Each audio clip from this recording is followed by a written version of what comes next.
During brunch, my mother looked right at me and said, "We're only being nice by inviting you.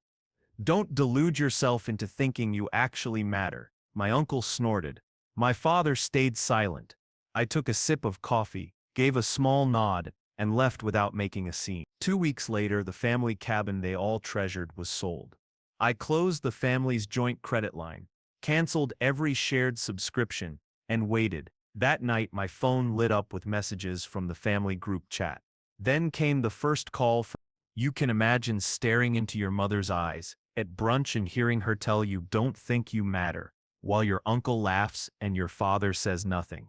That single moment shattered my world. I felt with brutal clarity that I needed to respond, quietly, deliberately, and effectively. On paper, we were the ideal American family. My parents, Diana and Thomas Carter, built their fortune in real estate. We lived in a large colonial in Connecticut, took luxury vacations twice a year, and money was never a real worry. But beneath that polished exterior, the family was deeply dysfunctional. From childhood, I was good with numbers. While my siblings, Kyle and Amanda, followed our parents into high-status careers, Kyle as a surgeon, Amanda as a corporate attorney, I chose finance. I graduated with honors from Wharton and became a successful wealth manager. Ironically, I ended up managing our family's complicated finances. The cabin in Vermont was the first major purchase I made using an inheritance from my grandmother, Ruth. She was the only family member who truly saw me, and she left me a significant sum with instructions to do something meaningful. The family often talked about wanting a vacation home. So I bought a lakeside cabin, 3 bedrooms, great views, a dock. For liability reasons, I put the deed solely in my name, but everyone treated it like communal property. When my parents complained about juggling multiple cards and accounts, I stepped in. I set up a shared family credit line, negotiated excellent terms with the bank using professional contacts, and made sure each family member had access when they needed it. I handled payments, tracked spending, and saved them thousands annually in interest and fees. Still, I was treated as an afterthought at gatherings. My views were considered last, if at all. At our family investment meetings, my ideas were dismissed, only to be repeated later by my father or brother and praised as brilliant. My career successes were downplayed. There was a Christmas when they waited so long to get me a present that I ended up with a last-minute generic scarf, while my siblings received thoughtful gifts. There was a time they rescheduled our regular Sunday dinner for Cole's minor conflict, but wouldn't change it when I had a major work presentation. When I was promoted to senior wealth at a top Boston firm, my mother said, "That's nice, dear." At family events, they introduced me as working at a bank, while my clients included celebrities and tech entrepreneurs. Amanda, only 2 years younger, would dismiss my advice, yet routinely ask me to review her portfolio.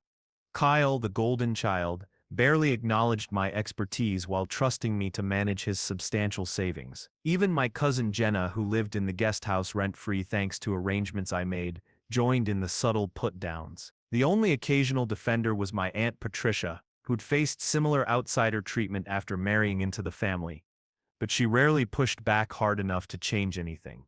I tried everything to earn their respect. I hosted dinner parties, organized family financial workshops with personalized strategies that grew their wealth, bought thoughtful gifts, planned surprises, and bent over backwards for their schedules. Nothing changed. I was the family utility, the accountant, the convenient ATM, the occasional punchline. Each slight eroded me, but I held on to a fragile hope they might eventually acknowledge my worth.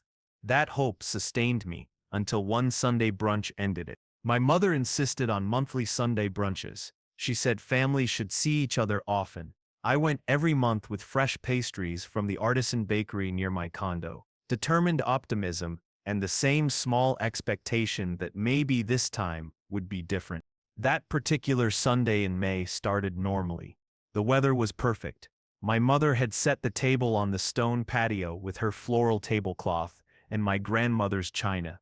Everyone seemed cheerful. "Rebecca, you made it," my mother said, air kissing my cheek.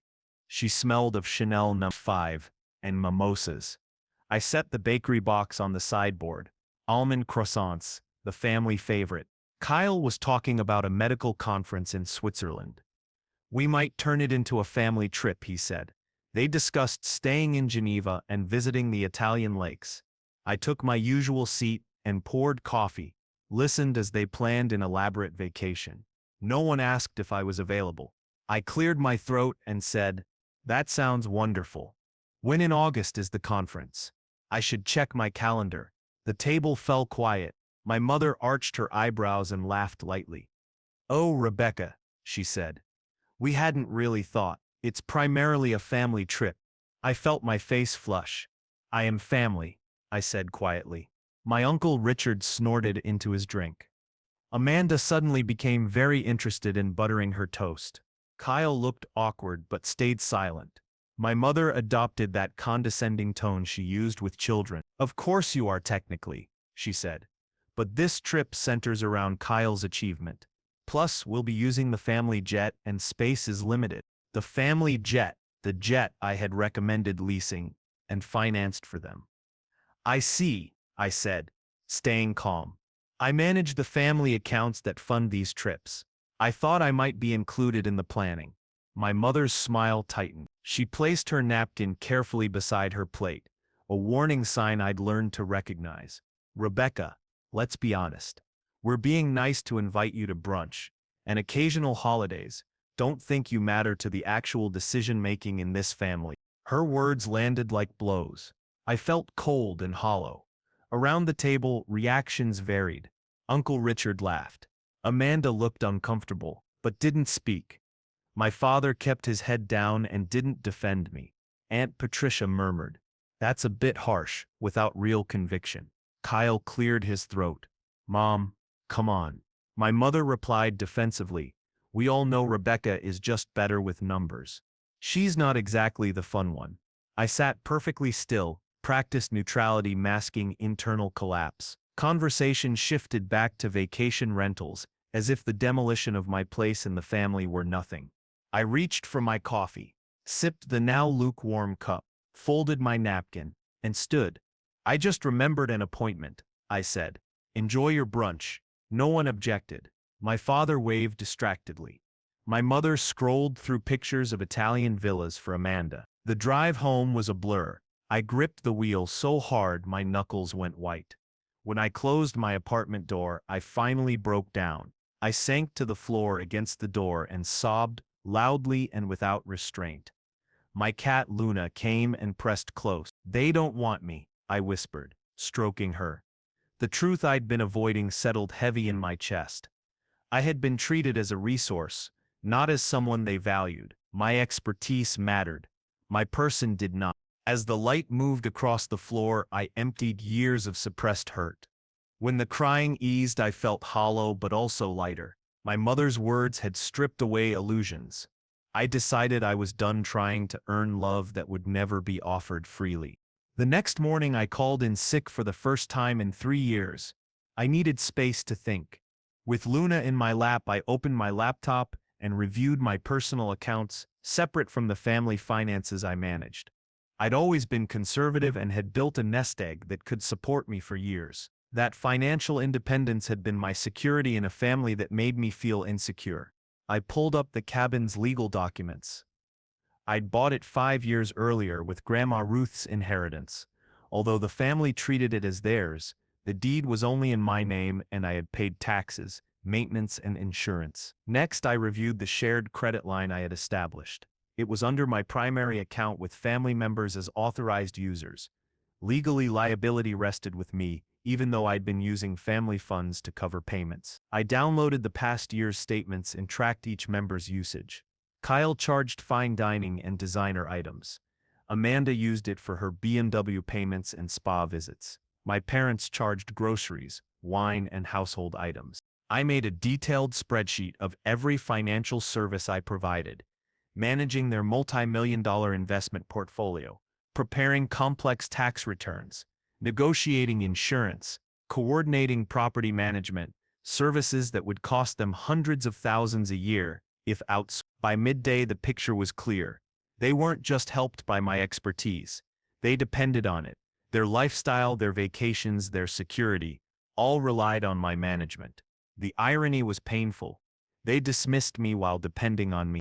I called my friend Stephanie, a corporate attorney from Harvard Business School, and told her about brunch. Becca, that's beyond disrespectful. It's emotional abuse, she said. So what will you do? I hesitated, then explained the plan forming in my head to separate myself financially from the family. Good, she said. It's long overdue. Send me documents. I'll make sure your steps are legally sound. I drafted a plan. Contact a real estate agent to sell the cabin. Close the shared credit line after transferring legitimate family business expenses to my parents' accounts, and transition management of the family investment portfolio to my colleague Jackson, with a 1-month handover during which I would document everything. Subscriptions were another issue. Streaming, wine clubs, gym memberships, meal plans all paid through my accounts over the years. Those needed canceling or transferring. I spent the afternoon making calls and emailing, setting the plan in motion. Every action was methodical, professional, and lawful. I wasn't stealing anything. I was removing myself from obligations I'd voluntarily assumed. With each signature and confirmation, I felt a shift. The approval-seeking girl was being replaced by someone who recognized her value regardless of family validation. The hurt remained, but alongside it grew self-respect. That evening I called Aunt Patricia to give her a heads up. I've decided to make changes after yesterday's brunch, I told her. She immediately tried to soften my mother's words. Oh honey, your mother didn't mean it like that. She meant it exactly as she said, I replied. I'm disentangling myself financially. You won't be affected directly, but you might hear about it. Patricia paused and finally said, I understand more than you might think. Do what you need to do. I went to bed with doubt flickering. Was I overreacting? Would this ruin my family ties? I recalled my mother's words, my uncle's laughter, my father's silence. The pattern wouldn't change unless I changed it. I set my phone to do not disturb, curled up with Luna, and slept deeply for the first time in years. The Vermont real estate market was active that May. 3 days after listing, my agent Melissa called. Multiple buyers were interested. One couple wanted a quick cash purchase at $15,000 over asking. They were attracted by the as-is, fully furnished appeal. The cabin, where we'd spent Thanksgivings and summers, where Kyle taught his son to fish, would soon belong to strangers. I felt a brief pang of guilt, immediately followed by the memory of my mother's dismissal. Let's accept the offer, I told Melissa. How fast can we close? 2 weeks. If all went smoothly, perfect. Send the paperwork. I poured a glass of wine and sat with the reality. The first domino was falling. I didn't relish hurting him. I simply refused to be hurt anymore. The next day I visited the bank to handle the shared credit line. James, my personal banker, greeted me warmly. What can I do for you today, Miss Carter? I slid the account info across. I need to close the family shared credit line, I said. His eyebrows rose. The entire line? This is substantial. Yes, I replied. I've already moved recurring, legitimate business expenses to other accounts. I want to give authorized users 48 hours notice before closure. Of course, we'll send formal notifications. May I ask if there's been an issue with service? I smiled politely. No problem with the bank, just a change in the family's financial setup. James acknowledged this professionally, curiosity in his eyes. He processed the paperwork and I signed. Another domino fell. Back at my office, I drafted cancellation and transfer emails to every subscription. Netflix, Hulu, HBO, Apple Music, Spotify Premium, Wine Club, Whiskey Club, Cheese of the Month, Amanda's Meal Kit, Kyle's Luxury Gym Membership, my mother's fashion boxes, my father's Rare Book Club. Each message was concise and formal, requesting immediate cancellation or instructions for transfer. Transitioning the investment portfolio was more involved. I met with Jackson and explained I needed to move the family accounts to him. This is a substantial portfolio, he said, reviewing the figures. May I ask why you're transferring it? Performance has been excellent under your care. Personal reasons, I replied, simply. I'll assist with the handover. I've prepared full documentation of holdings, strategies, and preferences. Jackson, professional as always, assured me he'd handle it, and asked if I would continue managing my personal investments with the firm. Absolutely. This only affects the family accounts. I spent the next day preparing detailed financial summaries for each family member, what I'd managed, what was changing, and the actions they'd need to take. I was being more thorough than required. I wanted everything above reproach. This wasn't about abandoning them financially. It was about removing myself from the role I'd been expected to fill. As I worked, confirmations appeared on my phone. Subscription cancellations, the bank initiating the credit line closure, and the agent sending the signed acceptance of the cabin offer. Each notification made the decision feel more real. After years of being the dependable family finance manager, I was finally asserting boundaries. It was equal parts terrifying and freeing. That evening, while making dinner, Amanda texted first. "Hey, something's wrong with my meal delivery, payment method invalid." I didn't answer immediately. This was only the start. The next morning, the closing documents for the cabin arrived. I reviewed every page, remembering the excitement when I first bought it to surprise the family. How naive I'd been. As I signed the final transfer to the young couple who'd fallen for it sight unseen, a weight lifted. The property that had embodied my attempt to buy approval was no longer mine. The proceeds would post to my personal account in days. By week's end, most steps were complete. The cabin sold, the credit line closed, subscriptions canceled, and the portfolio transfer underway. I documented everything to protect myself from accusations. I hadn't spoken to my parents or Kyle directly yet, though Amanda had sent increasingly annoyed texts about missing services. I expected the full impact to hit soon. That Saturday evening, 1 week after brunch, I made a simple dinner, opened a bottle of wine, and sat on my balcony with Luna. The city lights came on as dusk fell. I felt oddly calm, even knowing trouble was coming. My phone began to buzz, notifications, then more. The family group chat erupted. I took a sip and watched the messages roll in. "Kyle, did anyone else's gym membership get canceled?"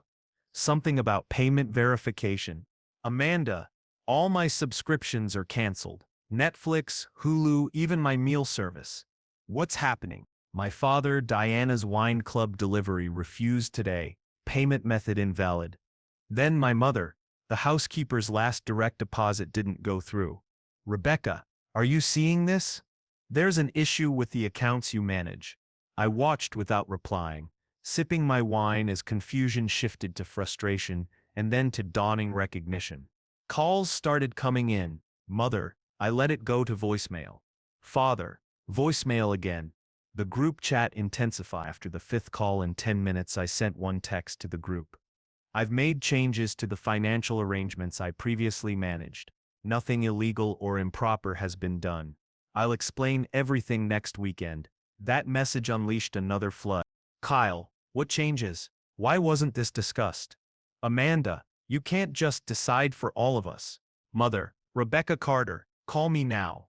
The irony was sharp. Suddenly my involvement was indispensable, my decisions critical. I muted the group and returned to my wine. The bigger consequences were still unfolding.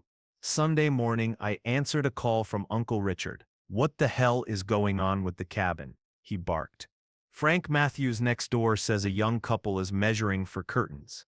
Calmly I replied that the sale closed on Friday. He raged that I sold the family cabin without consulting anyone, that it was unacceptable because my parents planned July there and Kyle's kids loved it. I reminded him it was legally mine, bought with my inheritance, and titled in my name. He kept talking. I ended the call and blocked his number. My phone then filled with calls and messages, confused, angry, threatening emails demanding explanations. I spent the day in quiet, pleasant activities, a bookstore, a cafe lunch, a long harbor walk, and ignored the buzz. By evening, tone shifted to worried inquiries and tentative requests to talk. My mother's voicemail sounded almost concerned. "Rebecca, we're worried. Call us." I recognized the manipulation. If something inconvenienced her, it must be my emotional problem, not her behavior. Monday brought professional fallout. Jackson emailed. My father had contacted the firm about the portfolio transition and was surprised by the change. Could we schedule a meeting to align everyone? I replied professionally. I am the authorized manager and have legal authority to transfer management. If the firm is uncomfortable, I will move the accounts to another advisor. Jackson quickly backpedaled and agreed to proceed. Throughout the week, the family shifted tactics, messages offering to listen, voicemails suggesting therapy, and emails proposing reorganized finances that would recognize my contributions. By Tuesday, desperation crept in. My mother texted what looked like an apology. If this is about brunch, I may have spoken too harshly. Call so we can sort it. Call, pragmatic, messaged. Cut to the chase, Becca. Whatever mom said, we can work through it. But I need access to the investment accounts ASAP. I'm closing on a new vacation property next week, and was counting on those funds. The irony stung. He was buying a vacation place, something no one thought to do when I owned the cabin. The real crisis peaked Wednesday when my father called from an unknown number. Agitated. The family credit cards are being declined everywhere. Your mother had to leave Nordstrom without her purchases. This has gone too far. I confirmed the shared credit line was closed. As the primary account holder, that was my right. Why would you disrupt the entire family? He demanded.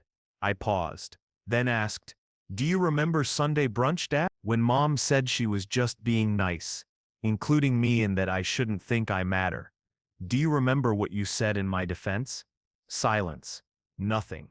I continued.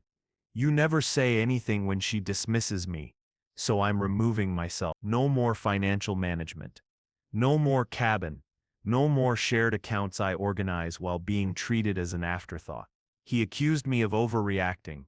I reminded him this was not about one comment, but a lifetime of being valued only for services, rather than as a person. We need to discuss this as a family, he insisted. Sunday at noon, my condo. I'll send invites. I ended the call. That night, Aunt Patricia messaged, I heard about everything. For what it's worth, I think you're brave. Whatever happens Sunday, remember standing up for yourself is never wrong. Her small validation made me smile. I turned off my phone. I spent the days before the meeting preparing my home and myself. Tidied my condo, ordered pastries from the same bakery I'd brought to brunch, arranged seating so I could face everyone, and rehearsed what I would say with Dr. Lewis in an emergency session. They'll minimize your feelings, reframe the narrative, or attack your character. She reminded me. Stay focused on specific behaviors and your boundaries. If they won't acknowledge wrongdoing, you'll learn whether reconciliation is possible. You can only control your actions. Sunday arrived bright. At precisely noon, the doorbell rang. I smoothed my navy dress and opened the door. They arrived as a united front. Mother, father, Kyle, Amanda, Uncle Richard. Aunt Patricia stood slightly apart, offering a small encouraging smile. Please come in, I said. Thank you for coming. They took in the arranged seating, coffee service and pasties on my grandmother's silver tray, a quiet reminder of my place in the family legacy. My mother's tone was thinly veiled disdain. You've certainly gone to some trouble, I replied evenly. This conversation deserves proper attention. Please be comfortable. They sat in the usual configuration. I took the armchair opposite. The room naturally focused on me. My father cleared his throat, prepared to lead. We're here to discuss the concerning actions you've taken. Selling property, closing accounts, canceling services. I interrupted calmly. Before that, I want to explain why those actions were necessary. My mother sighed. If this is about what I said at brunch, I already said I spoke hastily. This isn't about one comment, I repeated. It's a pattern that has existed my whole life. What pattern? Kyle asked, seemingly sincere. Included? Yes. Valued? No. I looked at each of them. I explained the years I'd managed their finances, created systems that saved time and money, handled portfolios and tax strategies that would have cost them hundreds of thousands if outsourced, and yet I was treated as an afterthought when decisions were made. Amanda protested that the Switzerland trip centered on Kyle's conference and made sense for the family. I finished the thought for her. Despite managing the accounts funding the trip and arranging the jet lease, I was excluded. An uncomfortable silence fell. My father's reasonable tone surfaced. "We appreciate the financial work you do. Perhaps we haven't expressed that adequately." "This isn't about appreciation, Dad," I replied. "It's about respect, being treated as an equal family member, not just the convenient money manager." "Of course you're equal," my mother dismissed. "Don't be so sensitive." Uncle Richard snorted. Then he surprised us by stating plainly what had happened at brunch. My mother blushed and tried to claim context. I interrupted. "The context is my entire life, being valued for what I provide, rather than who I am, and Dad never defending me when you dismiss me." My father shifted uncomfortably. "Family dynamics are complex," he said. "They are, which is why I simplified mine," I replied. "The facts: the cabin was mine and sold. The credit line was in my name and closed. Subscriptions were on my cards and canceled. The portfolio was being transferred." Amanda demanded to know why. "Why punish everyone for one comment?" I answered. "I'm not punishing anyone. I'm setting boundaries. I won't provide financial services to people who don't respect me."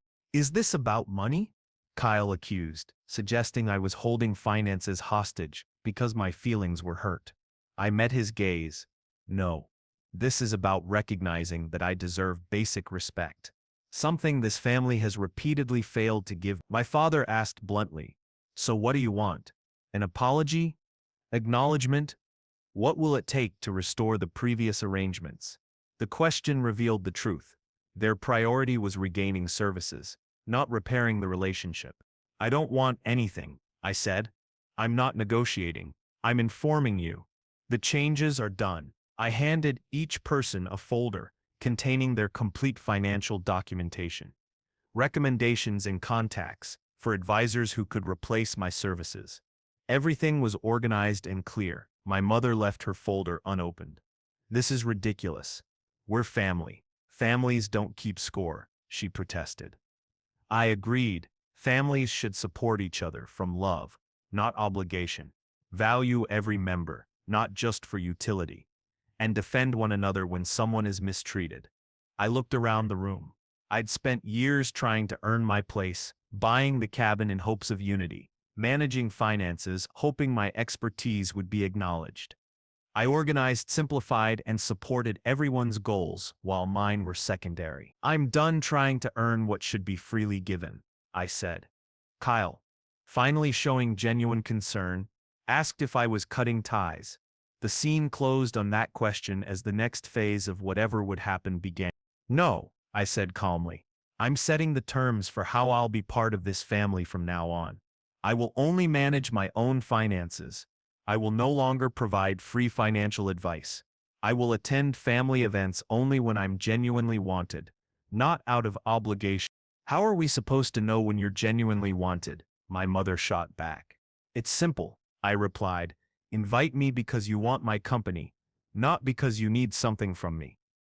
Ask for my opinion because you value it, not as an afterthought. Defend me when I'm disrespected, even if it's uncomfortable." My father, always the businessman, looked like he was calculating the costs. "If we meet these conditions," I continued, "we can build a healthier relationship based on mutual respect instead of utility." Aunt Patricia, who'd been quiet until then, spoke up.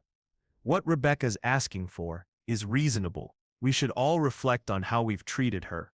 My mother gave her a hard look, but didn't answer. The meeting moved through familiar stages. Denial: "We've always treated you as family." Bargaining: "We'll include you in future trip planning." And finally reluctant acceptance that the financial arrangements had changed for good.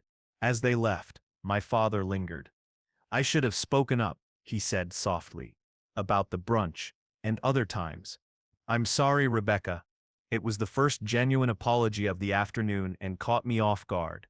"Thank you, Dad," I said. "I don't know if things can go back to how they were." He looked at me.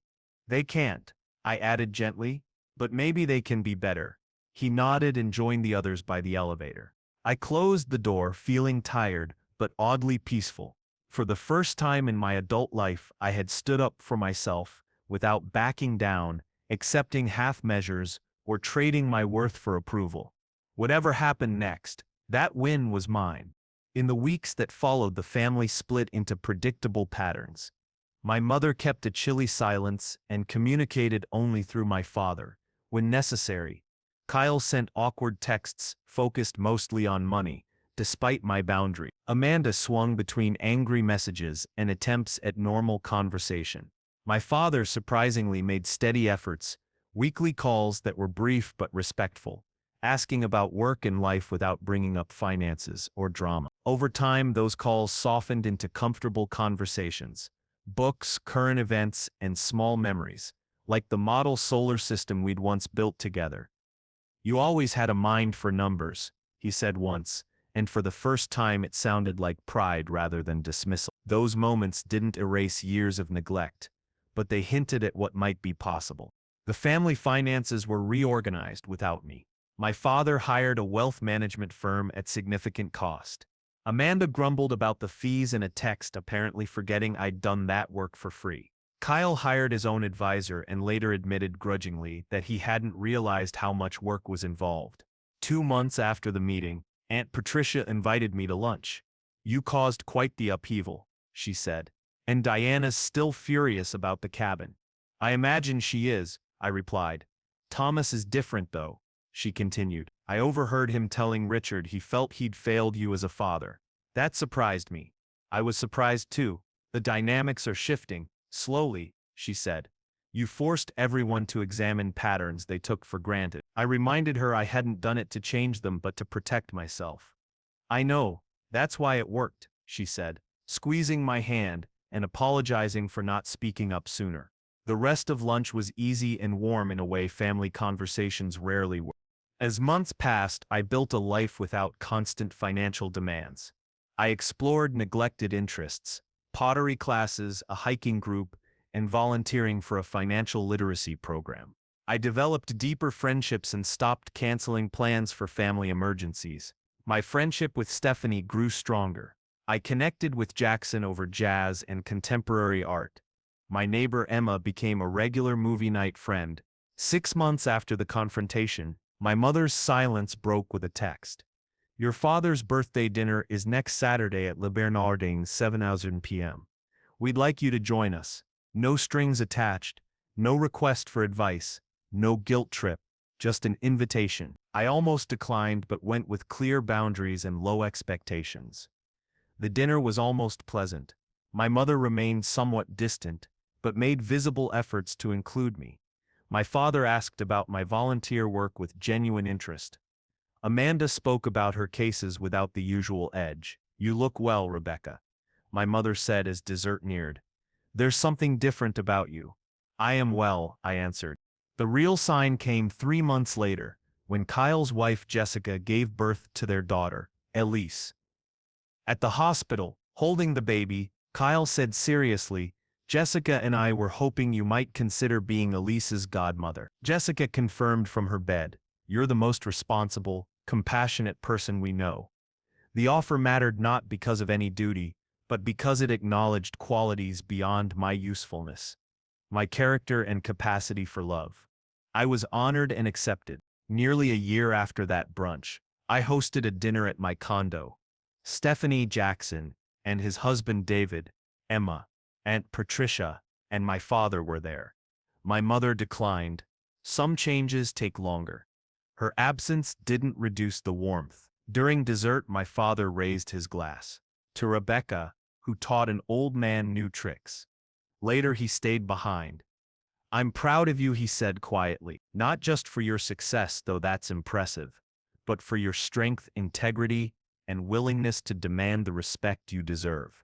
I should have given that to you long ago." It wasn't a fairy tale ending. My mother and I kept a careful, limited relationship. Old patterns sometimes surfaced. Amanda still made competitive comments now and then, but something fundamental had changed. Not only how they treated me, but how I allowed myself to be treated. Cabin was gone, but it was replaced by something more valuable. self-respect, and relationships built on mutual appreciation rather than obligation.